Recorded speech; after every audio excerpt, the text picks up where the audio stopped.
back to Tony and Casey's Best of Food and Wine on Smooth and Easy, CL 650.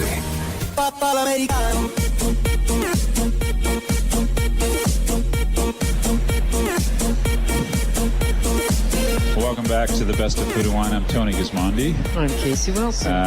We're shifting from the Okanagan Valley to Tuscany. That's a nice shift. And joining us now is Stefano Benini. He's the export director for Marchesi to Frescobaldi. Stefano, welcome back to Vancouver. Thank you so much. Great to have you here. Enjoying your time in the city? I love it as usual. Yeah. And we've been blessed by the weather. So Yes. The weather's amazing now, eh? Well, what's going on with the weather in the spring everywhere? It's so warm in this globe of ours. This year has been crazy in Europe as well. Yeah. Oh, well. Change is what we need, I guess. Keeps us constant. Well, great to catch up with you today. And you brought, at first I thought you brought along an old friend, but you brought a new friend. Nippesano is a Frescobaldi wine so well known in this market and has been here for so many years. But you brought a new Nippesano. I think it was the time to find something different in Nippesano. Yeah. Going back to the tradition. And we look back at what we did over the years in the estate since World War II. There was the first set of plantings that we did in the 60s and early 70s, which were replaced by new vines on the 90s until the last few years. And so the Nippesano Riserva that you all know is produced with new vines that are about 20 years old in average. Here we're talking about vineyards which instead in average are over 40 years old. So Wow. It's the first set of plantings we did after the war. And it's a very small lot. Yeah. So you call it Vecchie Viti? Vecchie Viti, which means old vines. Yeah.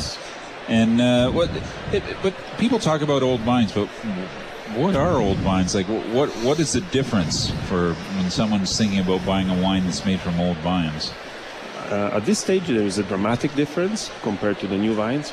We often say that the new vines look like the perfect soldiers, not like an army and produce wine with great integrity, with constant quality. Yeah. With the old vines, they're a bit more, like in French, they say capricieux. No? It's a little bit more grumpy. So every year it's a challenge, but we put a lot of work into this product, making sure that we have the right crop and very low yield. And as you know, the old vines have, very low density. Yeah. And so we have to work hard to make sure we have the right quality. And then when you harvest a wine like this from these special vines, then you put it in oak, but not in new oak. We decided with Sangiovese many years ago, after some experiments, that brand new oak for Sangiovese, especially barriques, is not the right thing to do. When you have large oak cask, you preserve the fruit, the integrity of the Sangiovese is very delicate, like Pinot Noir in a certain way.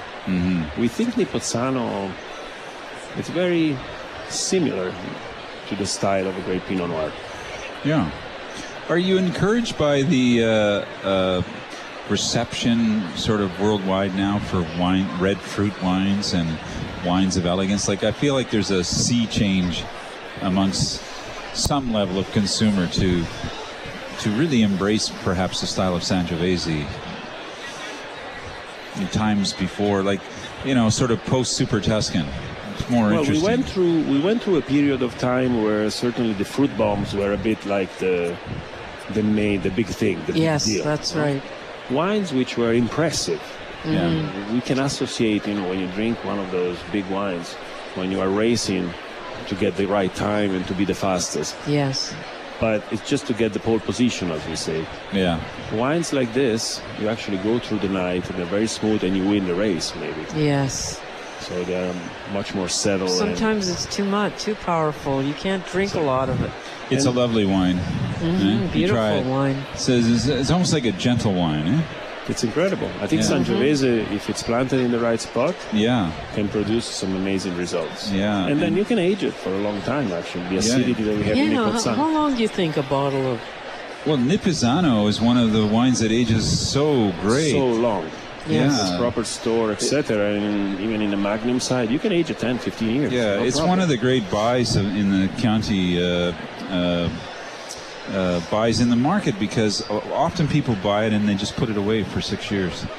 and then they start drinking it, and they really have a sensational wine. Not every wine you could do that. This could you do longer. Even 15, Yeah. Oh yeah, for But sure. it is important to store wine properly. Like, there's no point in aging wine unless you do store it It's properly. critical. It's critical, in my opinion. You can't just people I know come up to Tony and say, "I've got a bottle at home. I've had it 40 years, and well, where have you had it? Oh, under my bed or by the heater, or it's too cold." You can't do that. There is a culture, I would say, especially here in your side of the world, where people have a precision about that. Very often I'm in a restaurant in Florence and I see bottles which are, keep at 28, 30 degrees. Yes. And it's a sin. I mean, no good. It's a disaster. It's like being on an aircraft where for a while they had good wines, but it was either too hot, too cold, it just doesn't work. Doesn't make any sense. No. Delicious wine. Niposano Vecchi Viti, available in the market. We have the vintage 2012, and it sells here in the market. It's a fantastic price, $28.99. For a very serious wine. So you check that out, and it's listed in BCLDB stores around the province.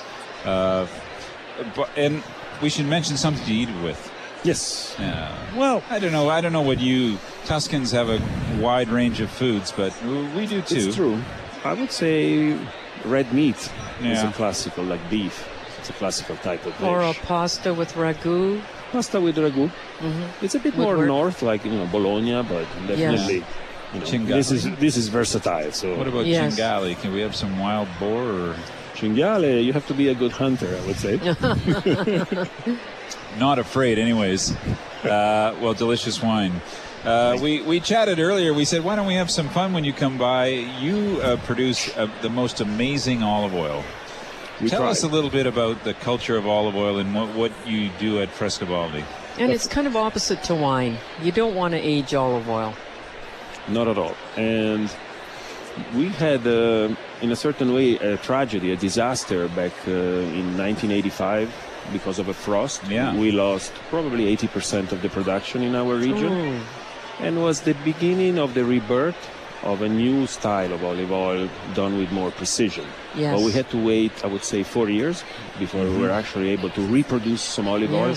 And people felt really bad because extra virgin olive oil, when it's first pressed, it's so much part of our culture. Yes. It's just amazing. I mean, every year we wait for that moment when you finally can have the beautiful green substance that we call olio d'oliva, no? And so, to have the bruschetta. Color is amazing on this. And so it was an opportunity to replant the trees on a different way and to form alliances among producers. And this is an example. The Laudemio is an alliance of fine producer to produce the best possible extra virgin olive oil. And it takes a long time for olive trees to grow.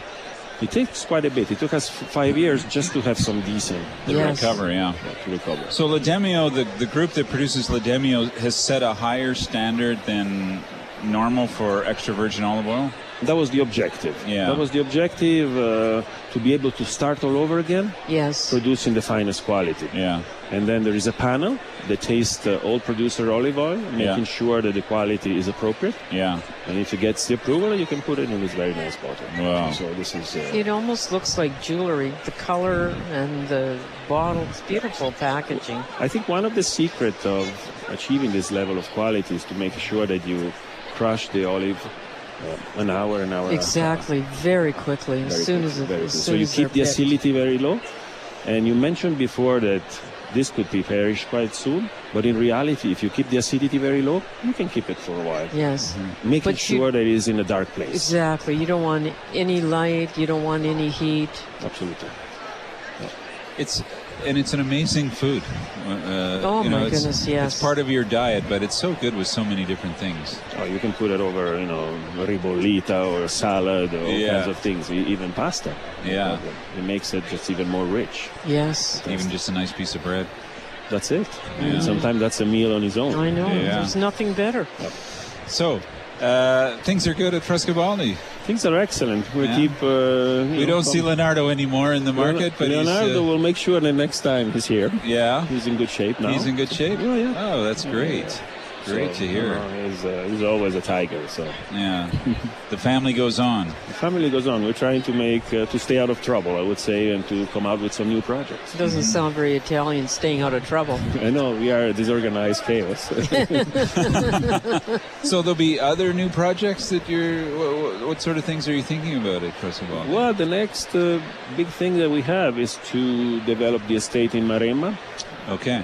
We're already coming out with some new exciting product. We brought something in to try for the consumer here to just get a feeling from. Yeah. And try to find a focus and a direction from this property. It's a beautiful place, 15 minutes from the sea. Yep. So why not? And nothing goes too fast. Well, a little bit slow, but farmers do things a little bit slow. I love the farmers who live in Florence. It's always a nice sort of juxtaposition. Well, we really enjoyed tasting the new wine, the old vines, the Vecchi Viti. People should check that out. Available widely across the province at $28.99. Just a delicious wine. Thank you so much. Thanks so much for sharing it with us. Can't wait to get back to Tuscany. We're there, so make sure you come quite fast. Are you going home from Vancouver, or are you? I'm going home. Yeah. That's nice, eh? So, good finish. After a very nice, busy week, why not a little bit of relax? How many years have you been coming, Stefano? This is my 20th years in Vancouver. Goodness. But as far as wine shows, maybe I've done 6 or 7. Yeah. Yes. I would say. It's changed a lot in 20 years, hasn't it? You're right. Yeah. But the passion of the consumer here is incredible. Yeah. It is. They're so knowledgeable, and we are 15 hours from our home, and people know everything about our stuff. It's just unbelievable. Yeah. It's so great to hear. Great wine writing, that's what I say. Stefano, great to see you. Thanks for sharing both the wine and the olive oil with us today. A real pleasure. My pleasure, too. Stefano Benini, he's the export director for Marchesi di Frescobaldi, and he brought a great bottle of wine today. We tried the Niposano Vecchi Viti, available widely across British Columbia in government liquor stores, $28.99. Treat yourself this weekend and grab a bottle and cook a veal chop or something. Yes, wonderful. And invite me over, Tony. Yeah, and I'll invite you over. Maybe I stay. Yeah, yes, maybe you stay. You're listening to a special edition of the Best of Food and Wine. We're live from the floor of the Vancouver International Wine Festival. It's year 38. There are 155 wineries in the room, a far cry from the one winery that started it all back in 1979. I'm Tony Gismondi. I'm Casey Wilson. We'll be right back. 3 things you need to do at the 2016 Vancouver International Wine Festival. 1. Visit the theme region of Italy. 2. Visit the Best of Food and Wine stage inside the theme region. And 3. Enter to win a deluxe 2-night stay in a waterfront villa at Painted Boat Resort Spa and Marina on the Sunshine Coast. Winner announced 9 p.m. Saturday. Italian is as easy as 1, 2, 3 with Sea Isle 650.